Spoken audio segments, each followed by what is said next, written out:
Hey, Matt. Tom? I think we're about to be on TV in like 20 seconds, all right? Oh, my God. Beautiful.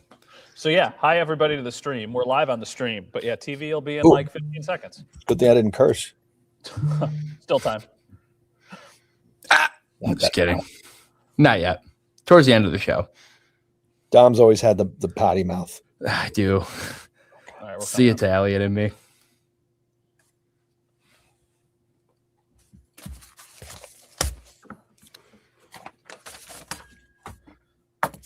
Welcome, everybody, to another episode of Leading the Charge. How's everybody doing tonight? Matt Bove, Dom Tibbetts, Howard Simon. Hi, Howard. Good to see you, sir.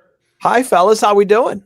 Howard, it was nice seeing you at the grocery store the other day. We just kind of stopped in the middle of an aisle and talked for 15 minutes. Yeah, and Dom, I got to tell you, I've never seen so much candy for a little girl in one shopping cart.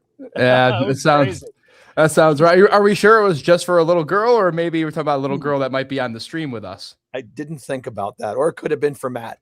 Yeah. Well, we were sitting there and somebody came up to us and they were immediately wanting to know about the Buffalo Bills. And Howard and I obliged. We were talking about the show and what we thought. But I think it's crazy because the last time we did the show and you were here was the day it all went down, was the day that they fired Sean. And now it's been a month. Any different feelings from when we first talked about the decision up until now? By the way, Dom, Matt's not telling you the truth. The couple we met in Wegmans was all about whether you have gotten your raise yet. That was That's all they wanted to know. That was, and then it was, what do you think about the Bills coaching change? Right. Quick answer, Howard. We'll get back to you. No, haven't. Now back to you. I said, ma'am, do you see how full this shopping cart is? That money's going to go somewhere. That's Dom's raise. It's right here. Yeah, exactly. Yeah. For me, with the Bills, no. I mean, I think things have changed as I watch the playoffs play out. But as far as the Bills are concerned, nothing's changed for me, guys. Not a single thing. I'm not big into press conferences. Yay or nay. I've learned my lesson over years. I used to react to press conferences and thinking, wow, the new coach or the new GM is going to be great based on what the press conference was, or is going to be horrible. Actually, most of the times when the press conference was horrible, they were bad. But, I mean, Greg Williams came in here, and I thought the Bills were going to win the Super Bowl. He was like, all you-know-what in vinegar and Rex Ryan. So, honestly, I watched Joe Brady. I watched Brandon Beane. But, guys, nothing from that changes me. It doesn't mean I feel better about their chances next season. Doesn't mean I feel worse about their chances next season. I guess to that point, too, Howard, does that change – more so because Brandon Beane has, I think, the power, being the general manager, can quickly kind of change the narrative around him this offseason before Joe can. So do you think Brandon Beane has a chance to maybe change your perspective, change your mind, and maybe some of the other Bills fans out there that kind of feel like you, if he can be proactive when free agency opens up here in a few weeks? It's not just free agency, Dom. It's trade. You remember, one of the best moves Brandon Beane made, of course, Josh Allen was the best, but one of the best moves he's made in his whole time here was trading for Stephon Diggs. And I know it didn't end that well, but, man, he came here and he made it a different offense. Yeah. He made Allen better, and he made the offense better, and the Bills woulda, coulda, shoulda a Super Bowl appearance. So, yeah, I think it's actually incumbent on Brandon Beane to improve the roster. You can make the coaching change, and that's we've gone down that road before with the discussion, but the roster wasn't good enough. So I think he can change the narrative, guys. First off, I think we all want impact wide receiver. How he gets it, I don't know. I would think a trade is probably easier than free agency. I don't think it's coming in the draft because I still think they're going to give a priority to defense on day one in the draft. So I think he needs to make a big swing and trade for a receiver. There's a couple names out there. I know A.J. Brown is out there and other guys who might be out there, but that's how he changes the narrative. Stop telling people the wide receiver group is fine. It isn't. Do something about it. Your comment perfectly goes to one of the questions we just got from Scotty. So, Abby, if you can pop that up on the stream here. It says, if Beane trades his first-round pick, would you trade for a stud wide receiver or stud defensive end? So the way I'm going to phrase this is, if they make a trade, what would you prefer? Or if they keep the asset, what would you prefer? So it's if they make a trade and use the first-round pick, or if they just stand pat and use the pick, what's the bigger priority? I mean, for me, guys, I'm not going off offense. That doesn't mean they're actually going to do it. I would first off trade the pick and use that as part of a package to get a wide receiver. That would be the very first thing I would do. If they can't do that and they keep the pick, I'm still thinking offense, but I'm telling you, if they don't trade the pick and they keep it, they're going to go defense. Linebacker, edge guy. I mean, a lot just depends on what Jim Leonard is going to do and the scheme. And if they're going to 4 linebackers, guess what? They need more linebackers. So I think if they keep the pick, I think they're going to address defense on the first day. Can I ask a quick follow-up real quick? Yeah, of course. No. What if what if I told you the edge rusher was Max Crosby? Does that change it? Because that is a full-blown all-in splash, whereas the wide receiver could be a Marvin Harrison Jr. And while that would be intriguing and have upside, I think Max Crosby certainly makes you a better team right away. He does. And I mean, this might come back. I'd ask you a question. So you're saying if they do that, if they make the trade for Max Crosby, that negates a wide receiver trade of impact. I would imagine that if they did that, let's say that involved their first round pick, because it naturally would, their plan better be to use a second round pick or another supplemental asset on getting a wide receiver. Yeah. I got to be telling you, I mean, I'd be nervous. I get it. Crosby is a game changer, and it probably is the sensible move, Matt, because now, the offense, you could still get the offense better in the offseason, but now the defense all of a sudden becomes a different monster. Yeah. So you're probably right. I feel like I'm on the wide receiver hill to die on. So I would still prefer the wide receiver, but when you really think logically, you're probably right, because that makes the defense. Now you have a guy on defense who scares the living, what, out of other teams. And the Bills don't have that guy right now. I feel like this was Von Miller, right before the ACL injury during Thanksgiving. Yes. I mean, this was exactly what he was brought in to do, and he was, and then he just wasn't the same afterwards. It's a little bit clouded into Matt's point here, Howard, but I said this last week on the show, is that I watched another Super Bowl where I saw the defensive line be the ultimate unit that swung in the favor of the winner in this game. So when you think about where the Bills need to be, that is their next step, is getting to that game and then hopefully winning that game if they're there. Does that influence the decision? Because I think I'm like you. I think a wide receiver is the bigger, higher need in this situation, but you're also seeing an edge rusher, a really solid defensive line, come in and make a big effect in the biggest game of the NFL season. Yeah, that's why I think, Matt, to your question, I don't want to sound like I'm contradicting myself, but in terms of the larger goal of trying to get to and win a Super Bowl, I think the Crosby move would get you much closer to that than trading for a Stephon Diggs type of trade. But guys, here's the problem.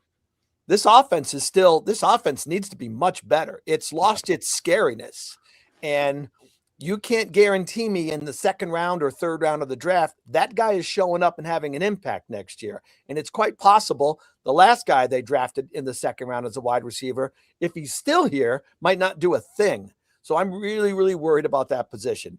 Having said that, Matt, you're probably right. If the goal is to make this team good enough to win a Super Bowl, you would raise the defense much higher, and it would become a unit closer to helping you win a championship than the wide receiver trade, I think. Yeah, I agree with everything that you guys said. Even without an elite wide receiver, though, you could make the argument, hey, the offense was still pretty good, right? Yeah. That they did not have their fastball, and I think of the way that the season ended. They had the ball in overtime with a chance to go win the game, and they came up short. I think Josh Allen certainly takes accountability in that, because there were some plays that he would want back. I don't know if one receiver is enough, though. So it feels like that's got to be the place to start. But I think this offseason needs to be about getting 2 new wide receivers. And because even if they go out and they get one guy, unless it is an elite guy, that's still not enough to me. Yeah, you're right. But if you get Stephon Diggs, Gabe Davis is much more effective. There's a trickle down effect. It's like Channel 7 is looking for sportscasters, and they go trade for Matt Bove. Well, and then they bring in Dom Tibbetts. Now, of course, Dom is not a Matt Bove, but Dom Tibbetts is better because Matt Bove is on the roster with him. How's that for an analogy? I think that's a great analogy, and that's the perfect way to set us up for our first break. So sorry, now Dom can go cry for a couple minutes while we take a quick break. So if you were new here, the way we do this is if you're watching on TV, we are going to take a commercial break because, we like to make money. If you're watching on the stream, don't go anywhere. We'll answer your questions during this little portion. So if you're watching on TV, we'll be right back. Dom, why did you smile when you said the thing about making money? Yeah, well, I mean, hey, just happy somebody in the sports department's making money. You should have saw my cart. Just high-end Wagyu all beef, organic, Wagyu beef, organic produce, organic stuff. Yeah, you know me, Dom. So you guys were at Whole Foods. Meanwhile, I'm at Aldi's, which is a great grocery store, by the way. I love Dom, Aldi's. do not say the name of the grocery store in case another grocery store is advertising with us. Oh, it's fair. You have to disguise it by saying you have to disguise it. So like Schmegmans. See? Look at how on the same wavelength That's we right. are You have to, so now nobody knows which one. Actually, there's special aisles for like 15 items and less, 10 items less. There's one aisle for $200 and more. That's the aisle Matt went to. That's the one I was in. Yeah. Got it. It makes sense. Must be nice. So yeah. Must be nice, fellas. All right. I'm sorry. You're supposed to get to a question. No, we're good. Dom, you want this one? Yeah. Matt asks here, hey, fellas, happy offseason. Happy offseason to you, Matt. How do you see Beane revamping the defense, parentheses, via addition and subtraction to align with Leonard's vision? Also, parentheses, see what I did there? I did see what you did there, Matt. Thank you for the fun there. Howard, you want this one? You want me to have it? I'll go ahead, guys, and I'll throw in my 2 cents worth if you're wrong. I think that there is going to be a real emphasis on linebackers, and that's actually what Howard brought up. But I think that they need to, and actually, I think that Terrell Bernard will fit into this nicely because I think he's going to be a better fit now than he was before. I also think Dorian Williams is going to play a factor here. The Matt Milano piece is fascinating to me because I have no idea what they're going to do. And there's a lot of monetary ramifications that come in with Milano, where if you extend him, it actually will be easier on your cap than if you just let him go and then there's a huge dead cap hit. So I think linebacker is going to be the thing that we need to talk about the most, even though the most impactful thing they could do is go out and add an edge rusher. Yeah, and another Matt on here also said, too, to your point, Matt, he had asked about where Terrell Bernard's fit is. He said Dorian Williams greater sign than Terrell Bernard here too. So going off the linebackers, I think you're right there too. I also think the secondary, right? Like we have gotten used to, and I'm not going to remember the exact amount of years, but we have gotten a real luxury and just kind of the used to fact of having Taron Johnson in that nickelback role. I don't know, because I'm just not studying Jim Leonard's defense maybe as much as the next person, but I don't know where a guy like Taron Johnson's role and what he fits into the secondary. So the secondary to me is also going to be a really interesting piece. And it feels like they have 2 solidified corners in Christian Benford and Max Harrison. Trey White, we talked about this last week too, Matt. I don't know what they do with Trey because it feels like Trey is still able to play at a level where maybe he could be a cornerback too for another organization, but he would probably be the third cornerback in this role in Buffalo. Dom, 10 seconds. We'll come back. Stand by. Got you.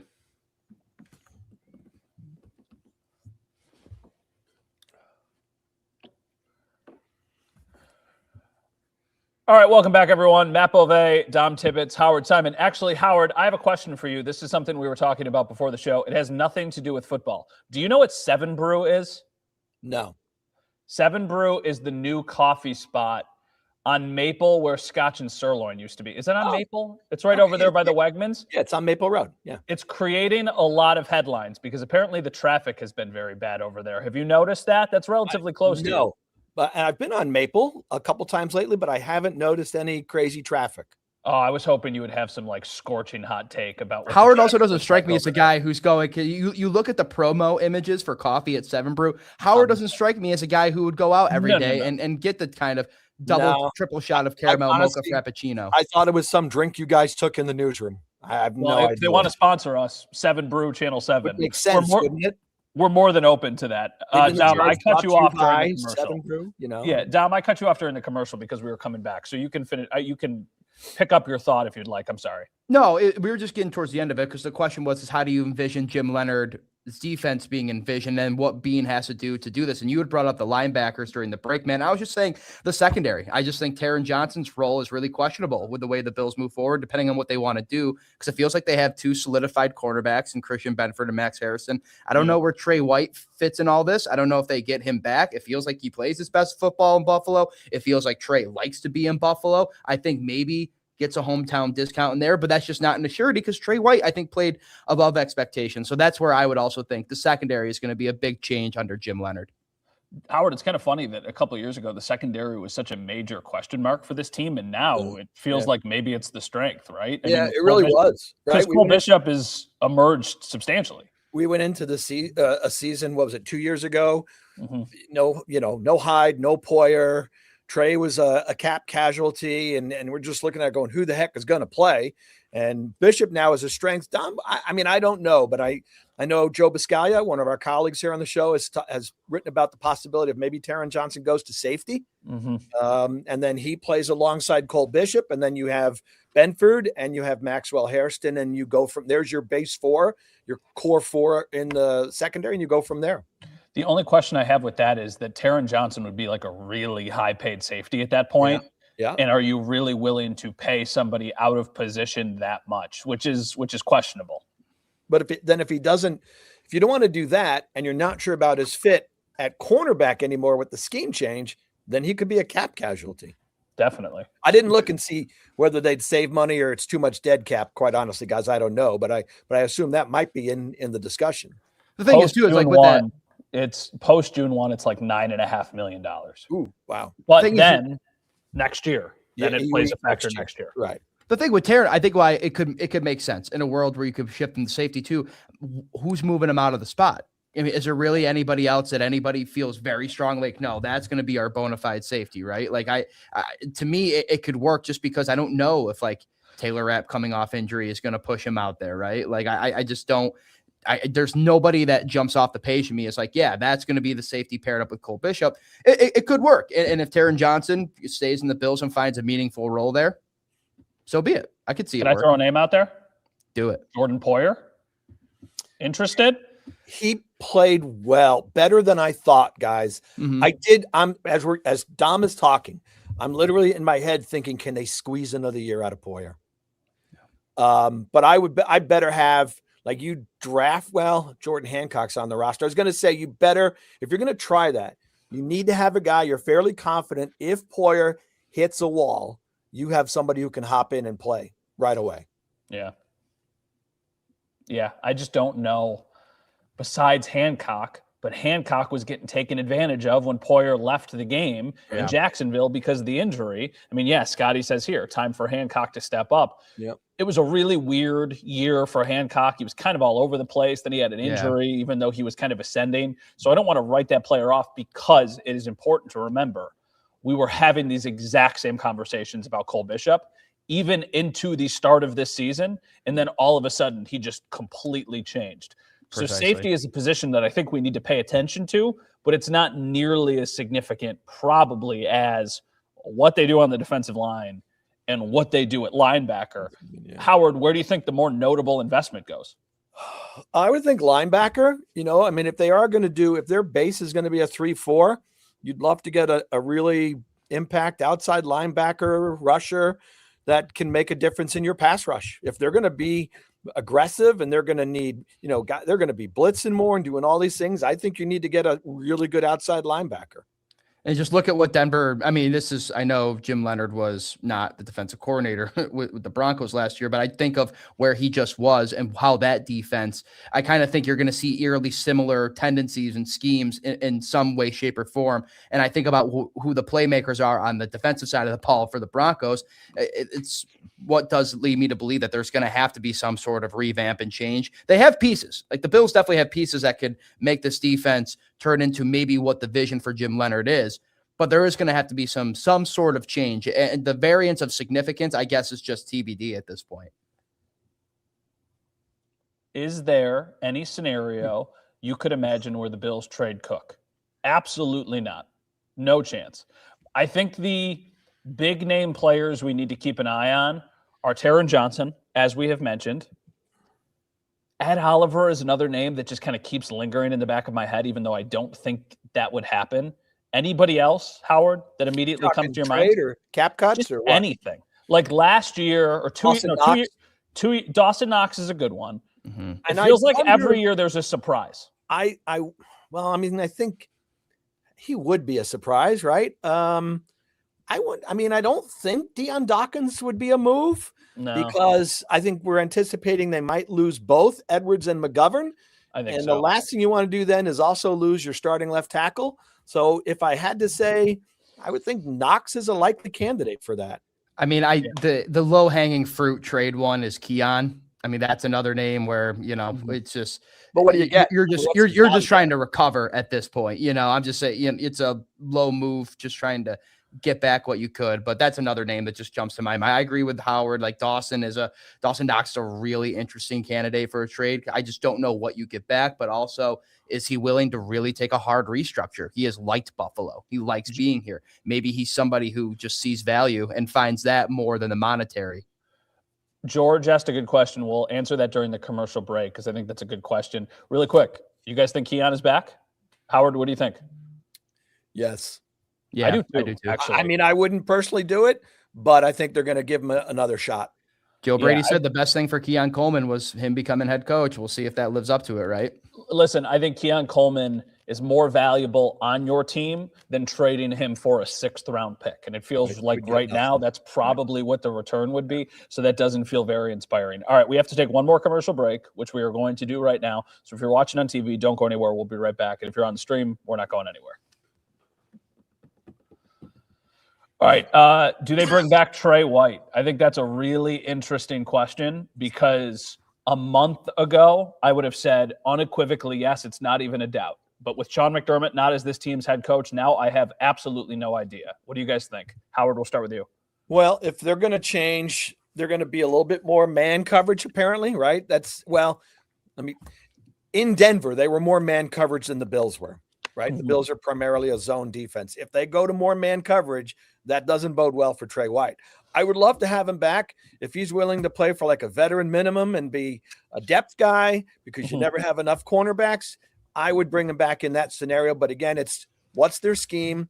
What are they doing? If they're playing a lot of man, I don't think Trey at this point can hold up in a ton of man coverage. Yeah, it's so the McDermott being gone thing is such an interesting wrinkle because that's a guy like Beauvais says, I would have thought, X amount of time ago, a month ago, that Trey White absolutely would have been back.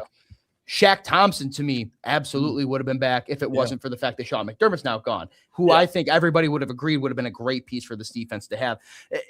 It's kind of the same thing Howard says. You've got to find a way to make it work for both sides. And Trey does strike me as somebody who I think would take some sort of maybe a slightly above a veteran minimum, maybe something where the Bills show a little bit of sign of faith. Because I think his play, especially in the playoffs, the Jacksonville game, I think of a lot too with Trey, really did warrant some sort of respect that, hey, we can give him maybe a little bit of something to stay here. But I also think there has to be the other side of Trey giving into the Bills a little bit because he's not their cornerback 1 or their cornerback 2. They have to put faith right into Max Harrison, their 1st-round pick, a guy that has the speed that they have to show. They did it with Kyer Elam for all those years, and that never worked out, but they still gave him the chance. I feel like they got to do that with Max. That's why Trey's value, he's a cornerback 3 if he's on the Bills, but a nice backup piece to have. We have to be done by 7:26. So we are now, looks like we're about to be back on TV momentarily. You TV people with your constraints. That was a test. Okay, that was a test. So at 7:26-ish, we're like 7:26:30 is when we got to have the hard out wrap. I know Howard is notorious for being late. I'm always out on time. I don't know what you guys are talking about. I don't know what you're talking about. So I'll wrap us up at that point. Let's talk about Tyreek Hill for the last segment because I think that's something a lot of people are talking about. And there's a couple questions. I think we're about to come back. We're still 30 seconds away. I don't think Tyreek Hill's a good idea at all, for what it's worth. I don't think they would want the off-field stuff that he's been dealing with. Yeah, I tend to agree. But at the same time, everything we thought we knew, we now don't know because it's completely different. It's a 1-year deal, veteran minimum. We'll give you a shot at camp at best. Sure, that's fair. All right, we're coming back here.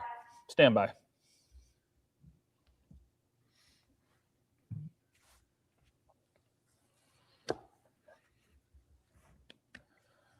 All right, welcome back, everyone. Final segment of Leading the Charge here. A couple of questions about Tyreek Hill because he was released today by the Miami Dolphins. Any interest, or do you think there's even a chance? Howard, we'll start with you.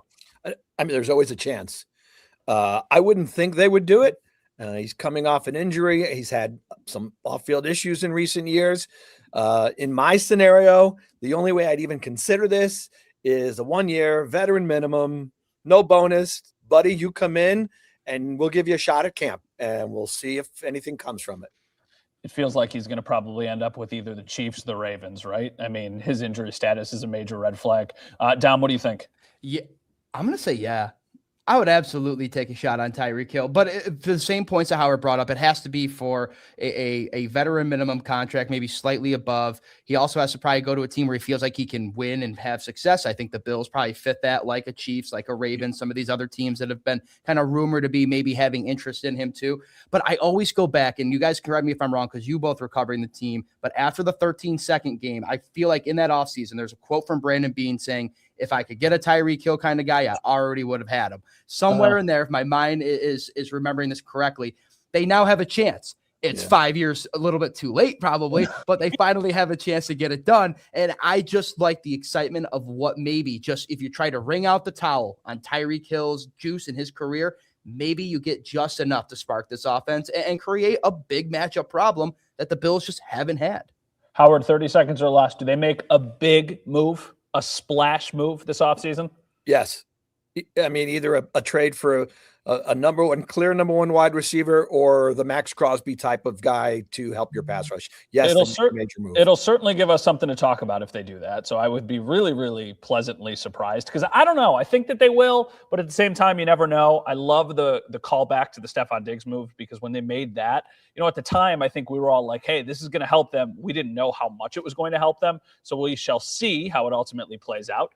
That is Howard Simon. That is Dom Tibbetts. I am Matt Bove. Thank you all so much for watching another episode of Leading the Charge. Next Monday, Dom will be in Indianapolis joining us live from the Combine, so plenty to talk about. We'll see you guys soon. Have a great night and have a great week, everyone.